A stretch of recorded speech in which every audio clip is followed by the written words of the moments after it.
സംസ്ഥാനത്ത് മഴയുടെ തീവ്രത കുറയുന്നു. അതിതീവ്ര മഴ മുന്നറിയിപ്പ് പിൻവലിച്ചു. 8 ജില്ലകളിൽ ഓറഞ്ച് അലർട്ടും 6 ജില്ലകളിൽ യെല്ലോ അലർട്ടും തുടരും. നാളെ ബംഗാൾ ഉൾക്കടലിൽ ന്യൂനമർദ്ദം രൂപപ്പെടാൻ സാധ്യതയെന്നും കേന്ദ്ര കാലാവസ്ഥാ വകുപ്പ് അറിയിച്ചു. ഏറ്റവും പുതിയ മഴ മുന്നറിയിപ്പുമായി ബന്ധപ്പെട്ട വിവരങ്ങളുമായി മാനസ മനോജ്.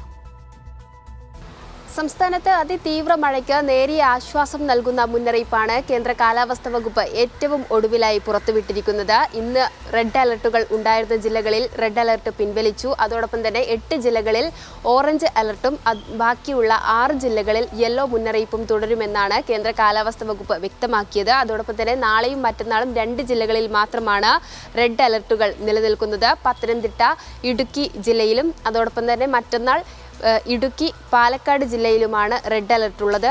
ഓറഞ്ച് മുന്നറിയിപ്പും വിവിധ ജില്ലകളിലായി ഉണ്ട്. ഇതോടെ മധ്യ തെക്കൻ ജില്ലകളിൽ മഴ ലഭിക്കുന്നതോടൊപ്പം വടക്കൻ മേഖലകളിലുള്ള ജില്ലകളിലും മഴ സജീവമാകുമെന്ന മുന്നറിയിപ്പാണ് കേന്ദ്ര കാലാവസ്ഥാ വകുപ്പ് പറയുന്നത്.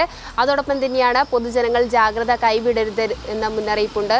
മഴയുടെ ശക്തി കുറഞ്ഞെങ്കിലും ഈ മലയോര മേഖലകളിലും അതോടൊപ്പം തന്നെ താഴ്ന്ന ഭാഗങ്ങളിലും പെട്ടെന്ന് തന്നെ വെള്ളം കയറുന്ന സാഹചര്യവും ഈ ഉരുൾപൊട്ടൽ, മിന്നൽ പ്രളയം അത്തരം സാഹചര്യങ്ങൾ ഉണ്ടാകും. അതുകൊണ്ട് പൊതുജനങ്ങൾ ജാഗ്രത പാലിക്കണമെന്ന അറിയിപ്പ് നൽകുന്നുണ്ട്. ഒപ്പം നാളെയോടെ ബംഗാൾ ഉൾക്കടലിൽ ന്യൂനമർദ്ദം രൂപപ്പെടാൻ സാധ്യതയുണ്ട്.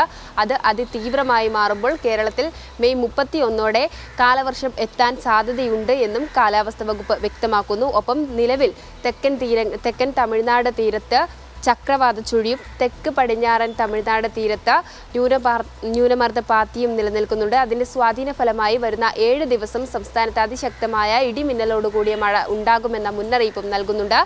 ജനങ്ങൾ ജാഗ്രത കൈവിടരുത് എന്ന് തന്നെയാണ് കാലാവസ്ഥാ വകുപ്പ് വീണ്ടും പറയുന്നത്. അതോടൊപ്പം വിനോദസഞ്ചാര മേഖലകളിലേക്കുള്ള യാത്രാ വിലക്ക് തുടരുകയാണ്. മത്സ്യബന്ധന വിലക്കും തുടരുമെന്ന് അറിയിച്ചിട്ടുണ്ട്. റെഡ് അലർട്ട് പിൻവലിച്ചിട്ടുണ്ട് എങ്കിലും ഓറഞ്ച് അലർട്ടൊക്കെ തുടരുന്നുണ്ട് വിവിധ ജില്ലകളിൽ. മാനസ മനോജാണ് വിവരങ്ങൾ നൽകിയത്.